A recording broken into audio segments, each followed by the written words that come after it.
ఒకప్పుడు ఉద్యమాలకు care of address ఆ యూనివర్సిటీ. కానీ ప్రస్తుతం రాజకీయాలకు అడ్డగా మారుతుందా అంటే అవుననే వినిపిస్తుంది. ఓయూ తర్వాత అంతటి పేరున్న వర్సిటీ అది. అలాంటి విశ్వవిద్యాలయంలో రోజుకో తీరున సమస్య వెలుగులోకి వస్తుంది. ఈ యూనివర్సిటీ భూముల కోసం విద్యార్థి సంఘాలు రెండుగా విడిపోయాయి. ఒకరు సర్కార్కు మద్దతిస్తుంటే మరొకరు కుదరదు అంటున్నారు. ఇంతకీ ఆ యూనివర్సిటీలో ఏం జరుగుతుంది? భూముల వివాదం ఎందుకు తలెత్తింది? ఆ వర్సిటీ భూములపై ఏఎన్ఎన్ స్పెషల్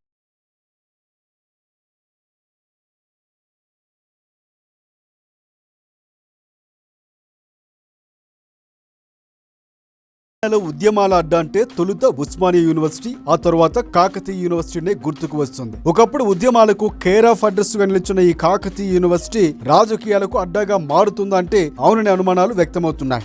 వరంగల్ జిల్లాలో ఓయూపీజీ సెంటర్ గా ప్రారంభమైన కళాశాల కాలక్రమేణా 1976లో కాకతీయ యూనివర్సిటీగా ఆవిర్భవించింది. 4 విభాగాలతో ప్రారంభమైన కాకతీయ ప్రస్తుతం 28 డిపార్ట్మెంట్లుగా కొనసాగుతోంది. ప్రభుత్వ, ప్రైవేటు, అటానమస్ డిగ్రీ కళాశాలలు కలిపి 292 విద్యా సంస్థలు అనుబంధంగా ఉండగా పీజీ కాలేజీలు 74, ఇంజనీరింగ్ కాలేజీలు 6, ఫార్మసీ 25 ఇలా లక్షలాది మంది విద్యార్థులు కేయూలో చదువుకుంటున్నారు. ఈ 45 ఏళ్లలో లక్షల మంది విద్యార్థులను ఉన్నత శిఖరాలకు చేర్చింది కేయూ.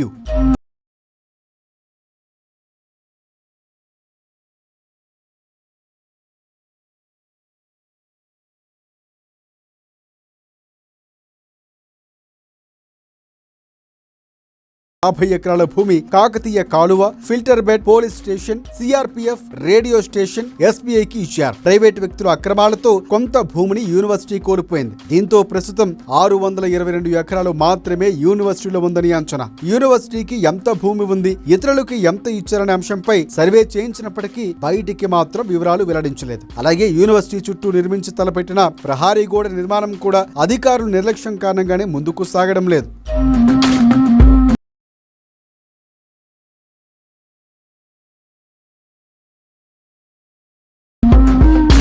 అలాంటిది ఇప్పుడు ఈ భూముల వ్యవహారమే కాకతీయ యూనివర్సిటీలో వివాదాస్పదంగా మారింది. దీంతో కాకతీయ చదువుతో పాటుగా రాజకీయాలకు అడ్డాగా మారుతుందా అనే అనుమానాలు రేకెత్తుతున్నాయి. రాజకీయ కొట్లాటల నడుమ వర్సిటీ కొట్టుమిట్టిలాడుతోంది. దీనిని అదనంగా భావించి పొలిటికల్ పార్టీలు విద్యార్థుల మధ్య చిచ్చు పెట్టి లాభం పొందుతున్నాయి. దీంతో విద్యార్థి సంఘాలు గ్రూపులుగా మారి నిరసనలు, ధర్నాలు చేపడుతున్నారు. వరంగల్ పశ్చిమ నియోజకవర్గంలో ఇంటిగ్రేటెడ్ రెసిడెన్షియల్ పాఠశాల కోసం కాకతీయ యూనివర్సిటీలోని 15 ఎకరాల భూమిని కేటాయించాలని స్థానిక ప్రజాప్రతినిధులు రాష్ట్ర ప్రభుత్వానికి విన్నవించారు. ఈ అంశంపై మార్చి 29న జరిగిన కేయూ పాలక మండల సమావేశంలో చర్చించకపోయినా జూన్ 17న ఎగ్జిక్యూటివ్ సమావేశంలో మాత్రం చర్చించి నిర్ణయం తీసుకున్నారు. గతంలో సిఆర్పిఎఫ్ బెటాలియన్కి ఇచ్చిన భూమిని కలుపుకొని 15 ఎకరాల భూమిని ఇంటిగ్రేటెడ్ రెసిడెన్షియల్ పాఠశాలకు కేటాయించాలని పాలకవర్గం నిర్ణయించింది.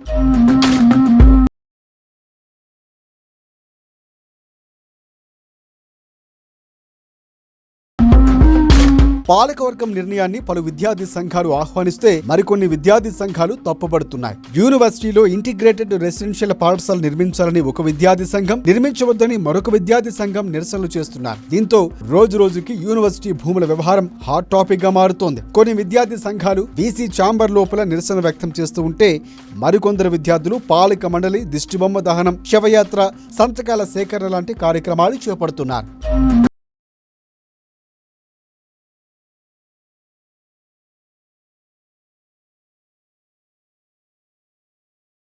సిద్ధావస్థలో ఉన్న హాస్టల్ భవనాలు, సరిపోని మెస్ భవనాలు, భవిష్యత్తులో నూతన విభాగాలు రానున్న క్రమంలో వాటి కోసం యూనివర్సిటీలు భూమిని కేటాయించాలంటూ విద్యార్థి సంఘాలు ఆందోళన చేస్తున్నాయి. పాలక మండలి నిర్ణయంతో యూనివర్సిటీలో ఇంటిగ్రేటెడ్ రెసిడెన్షియల్ స్కూల్ ఏర్పాటుకై చర్యలు చేపడితే ఆందోళనలు ఉధృతం చేస్తామని విద్యార్థి సంఘాలు హెచ్చరించాయి. యూనివర్సిటీ భూముల్లో అందులో భాగంగానే ఈ నెల 19వ తేదీన కేయూ బంద్ కు కొన్ని విద్యార్థి సంఘాలు పిలుపునిచ్చాయి.